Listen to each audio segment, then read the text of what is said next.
So, Paul, how was your weekend? It was pretty good. I got a class coming up actually today, group counseling, and they had this thing that she started off this thing in the beginning of the semester, and it was called like, she's always preaching about do stuff that you're uncomfortable with. So she made us pick something that is like that we would find uncomfortable doing, and then we're supposed to do it. And then her rationale is that like, because you do something uncomfortable, you'll be a better counselor, and then you won't be a hypocrite by asking your clients to do something uncomfortable too. Oh, yeah. So it doesn't make that much sense to me, and especially because I'm already like not mentally drained is a good one to call it, because it's like she's asking for to pick something uncomfortable that would be like meaningful, right? And I figured I would do something related to like my diabetes. Okay. Because so you know I'm a diabetic, and you know how hard it is because we talked about it before. And I figured testing myself is like a hard thing to do, right? So I decided that I was going to try to test myself consistently, not because I can do it. I'm not like unable to do it, but it's difficult to like to keep it going, because I'll be good for like 3 days or 4 days even. I think like 4 days is like the max I made it. But it's like testing, because they want you to test like 6 times every day, you know, Yeah. so that you can get a good like layout. And they have like other technology, like it's called a continuous glucose thing, but you gotta wear it all the time. And the thing, I've heard horror stories about the thing like friggin' beeps like every 10 minutes, every time it's like dropping and stuff like that. So it's just terrible. But so I could do it for like them 4 days, but then it kind of drops off, you know, because I guess the difficult part of it for me is like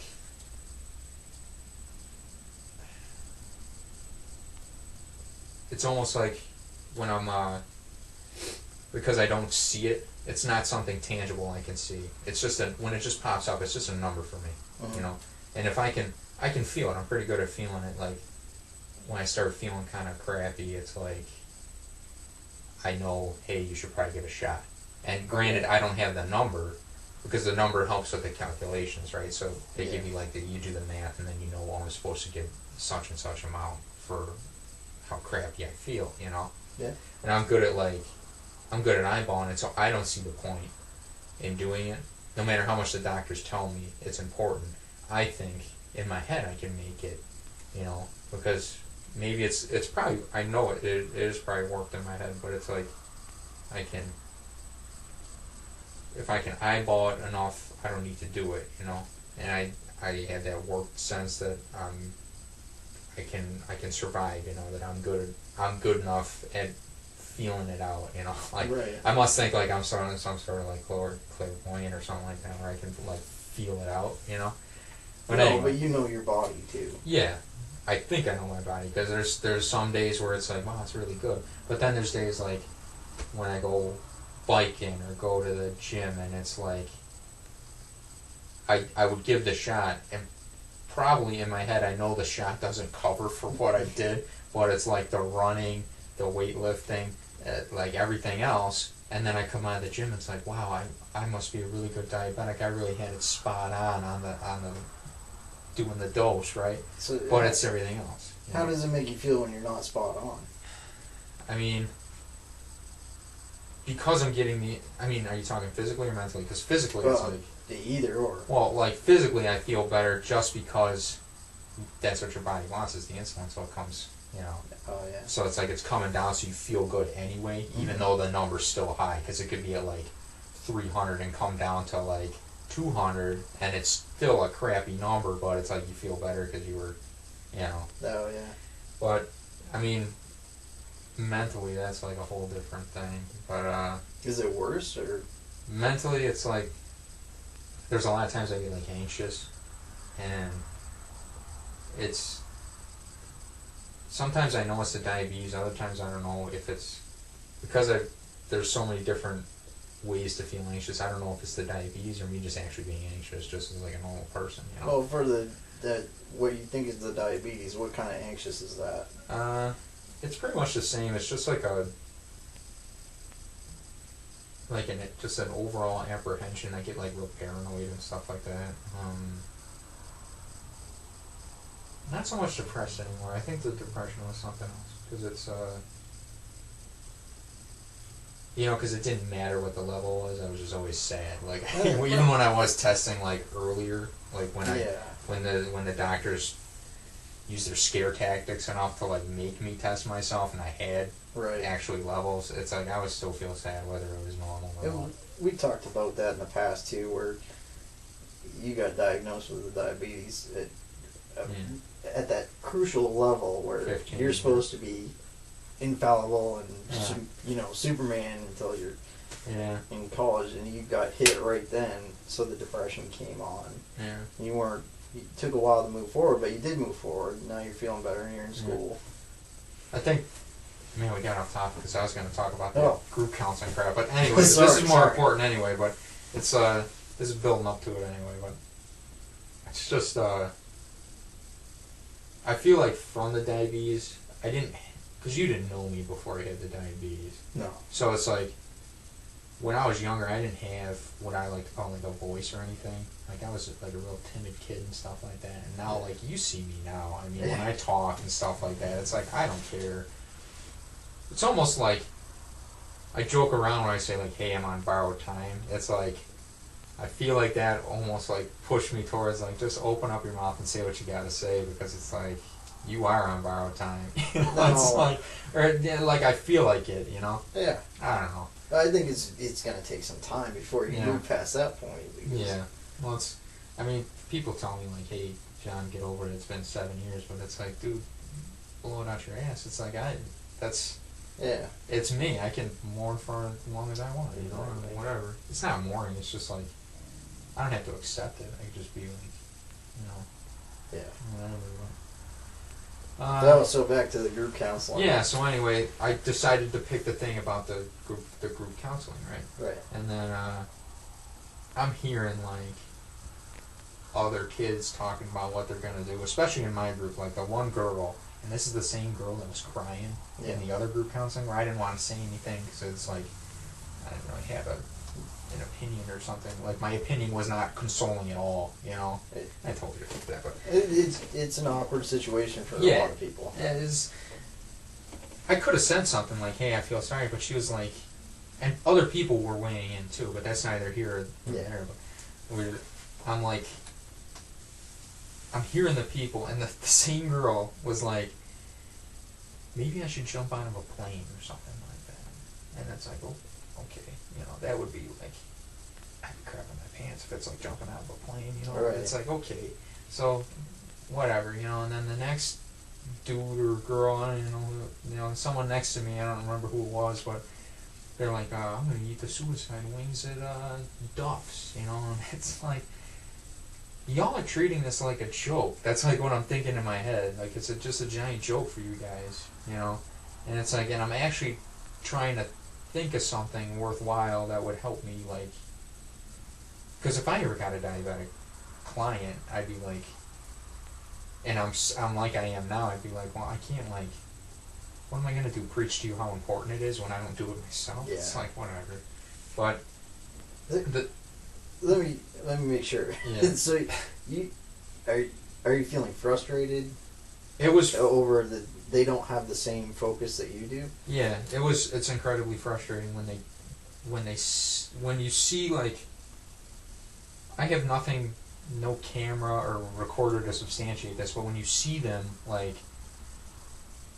treating it like such garbage, like it's just.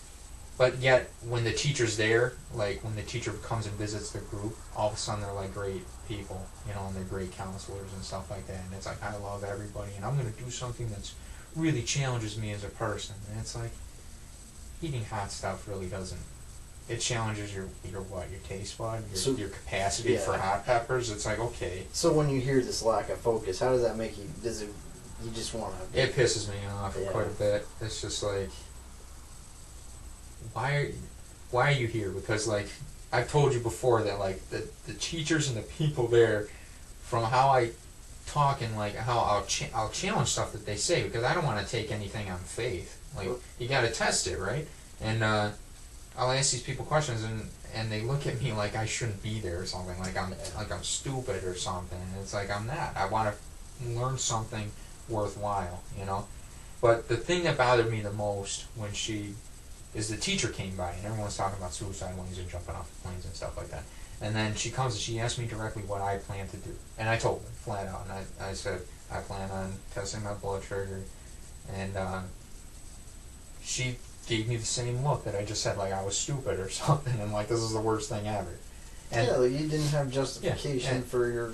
My first reaction was, and I held back on it, my first reaction was like, well, ask her what she wants to do, or ask him what he wants to do, you know? Right. But I was, you know, I figured I would explain myself, because she didn't know, you know, she doesn't have diabetes, so how could she know, you know? Right.